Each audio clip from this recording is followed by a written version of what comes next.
நீங்கள் பார்த்துக் கொண்டிருப்பது நியூஸ் 21 செய்திகள். தமிழ்நாடு செய்திகளை உடனுக்குடன் தெரிந்து கொள்ள நியூஸ் 21 செய்திகளை பாருங்கள். உண்மை, உழைப்பு, உயர்வு. தமிழகத்தில் வடகிழக்கு பருவமழை துவங்க உள்ளதையொட்டி தமிழக முதல்வரின் உத்தரவின் பேரில் பல்வேறு முன்னெச்சரிக்கை நடவடிக்கைகள் மேற்கொள்ளப்பட்டு வருகிறது. இதில் ஈரோடு தீயணைப்பு மற்றும் மீட்பு பணிகள் துறையினர் சார்பில் ஈரோடு காவிரி ஆற்றில் வெள்ளத்தின் பாதிப்பு குறித்து மக்களுக்கு விழிப்புணர்வு நிகழ்ச்சி நடந்தது. நிகழ்ச்சிக்கு மாவட்ட தீயணைப்பு அலுவலர் முருகேசன் தலைமை தாங்கினார். ஈரோடு தாசில்தார் முத்துகிருஷ்ணன் முன்னிலை வகித்தார். இதில் வடகிழக்கு பருவமழையால் ஏற்படும் வெள்ளப்பெருக்கின் பொழுது வெள்ளத்தில் சிக்கியவர்களை மீட்பது எப்படி என்பது குறித்து ரப்பர் படகுகளை பயன்படுத்தியும் முதலுதவி சிகிச்சை அளிப்பது குறித்தும் தத்ரூபமாக செய்து காண்பித்தனர்.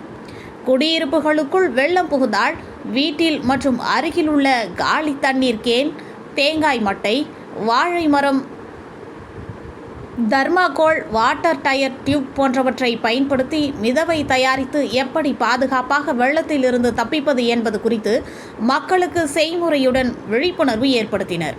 மேலும் தீயணைப்பு துறையில் பேரிடர் காலங்களில் பயன்படுத்தப்படும் உபகரணங்கள், அவற்றின் பயன்கள் குறித்தும் பொதுமக்களுக்கு விழிப்புணர்வு ஏற்படுத்தப்பட்டது. நியூஸ் 21 செய்திகளுக்காக ஈரோடு மாவட்ட செய்தியாளர் ஷாம் பென்னட்.